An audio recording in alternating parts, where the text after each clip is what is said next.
देखो, पदार्थ की संरचना एवं प्रकृति, ठीक है।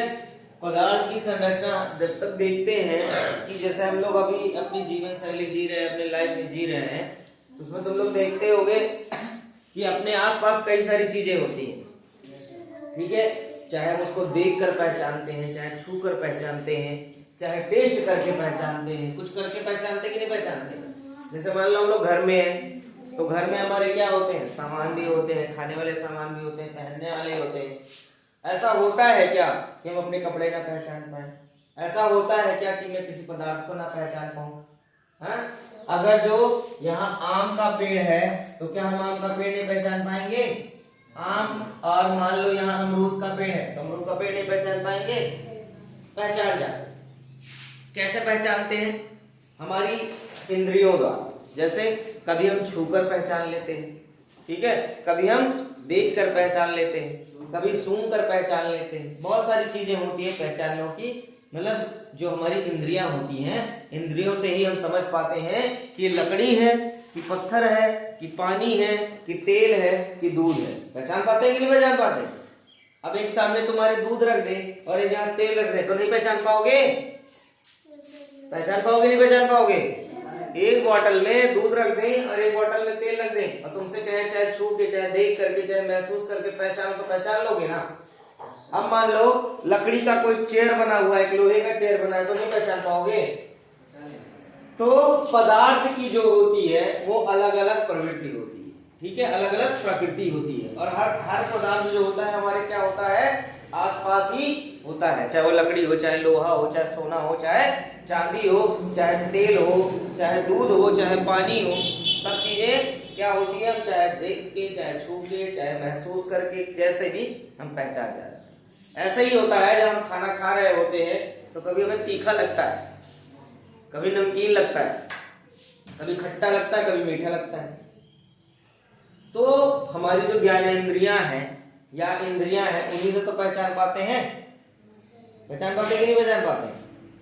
तो उसी तरीके से जो हमारा पदार्थ होता है, पदार्थ क्या है, ठीक है, पदार्थ को द्रव्य भी बोलते हैं। द्रव नहीं, द्रव्य। क्या बोलते हैं? द्रव्य। तुमने देखा होगा कि पंडित जी जब पूजा करा रहे होते हैं तो क्या बोलते हैं, कुछ द्रव्य दक्षिणा रखो, कहते हैं ना, कुछ द्रव्य रखो। तो द्रव्य मतलब क्या होता है? पदार्थ होता है, ठीक है।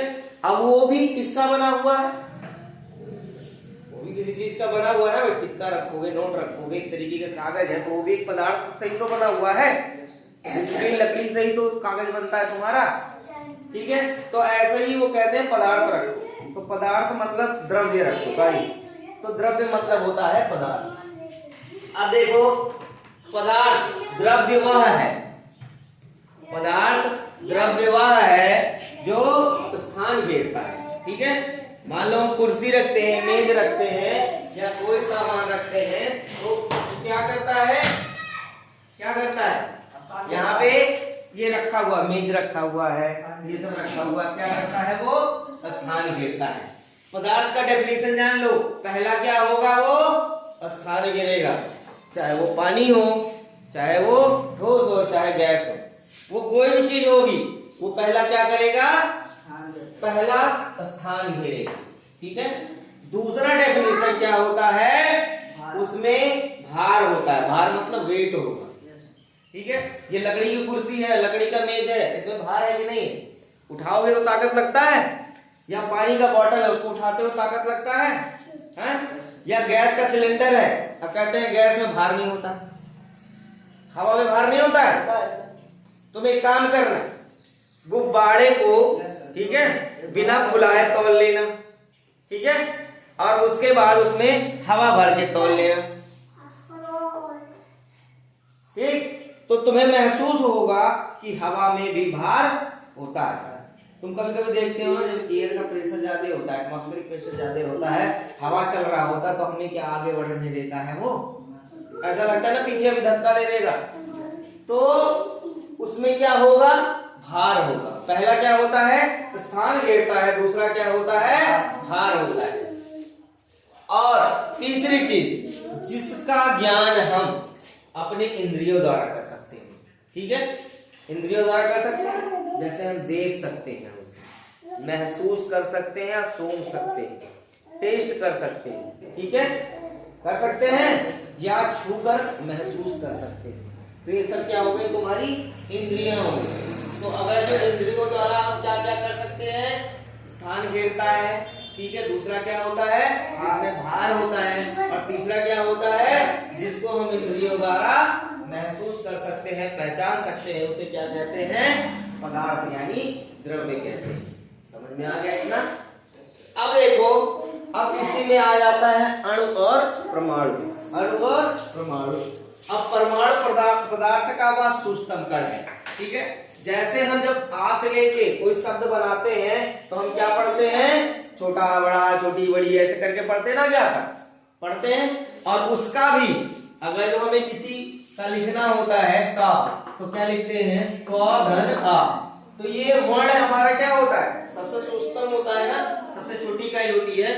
वैसे ही परमाणु जो होता है पदार्थ का सबसे छोटी इकाई होता है।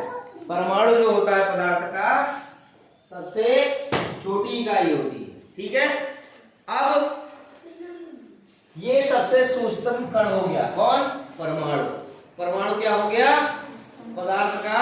जैसे मान लो ये कोई पदार्थ है, लकड़ी है, कोई लकड़ी है, लकड़ी हो गई ना।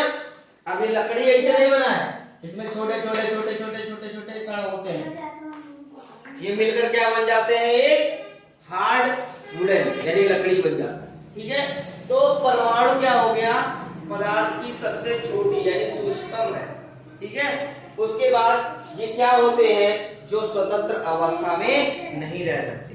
अगर जो हम इनको स्वतंत्र अवस्था में कर दें, लकड़ी का एक घोड़ा उधर उड़ के जाएगा, उधर उड़ के जाएगा, तो लकड़ी रहेगी क्या, है?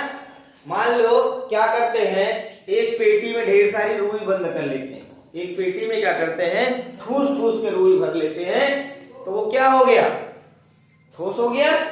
लेकिन हम पेटी खोले, हवा चला, सारी पेटियां सारे हवा उड़ने लगेगा, उड़ने लगे, तो क्या वो ठोस रह जाएगा, नहीं रह जाएगा।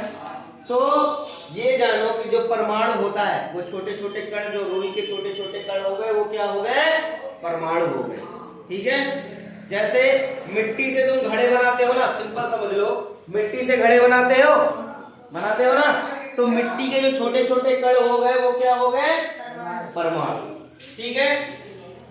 अगर जो मिट्टी के छोटे छोटे कण को बिखरा दो तो क्या घड़ा बन पाएगा, घड़े में से छोटा छोटा कण मिट्टी का निकाल लो छोटा छोटा कण, तो क्या घड़ा बनेगा।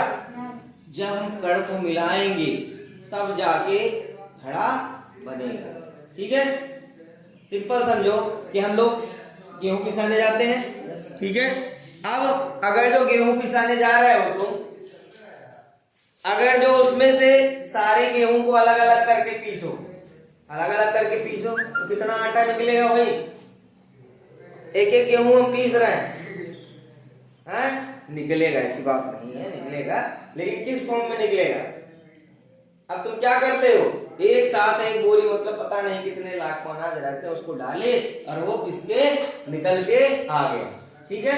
तो समझ लो सबसे जो छोटा पार्टिकल होता है, यानी आटा भी होता है, तो आटे के छोटे छोटे पार्टिकल होते हैं ना, उनको अलग अलग कर दो, सेपरेट, तो क्या रोटी बन पाएगी, आटा गुथ पाएगा, नहीं गुथ पाएगा ना। तो सिंपल एग्जांपल वही है कि जब हम परमाणु पदार्थ का वह सूक्ष्म कण है जो स्वतंत्र अवस्था में नहीं रह सकता, उसको क्या करना पड़ता है, आपस में मिलजुल के रहना पड़ता है, ठीक है। सामान्यतः दो या दो से अधिक परमाणु संयोग करके परमाणुओं का समूह बनाते हैं, जिन्हें अणु कहते हैं। वही परमाणु जब दो से अधिक होकर आपस में मिल जाते हैं तो क्या बनाएंगे, अणु, ठीक है। तो परमाणु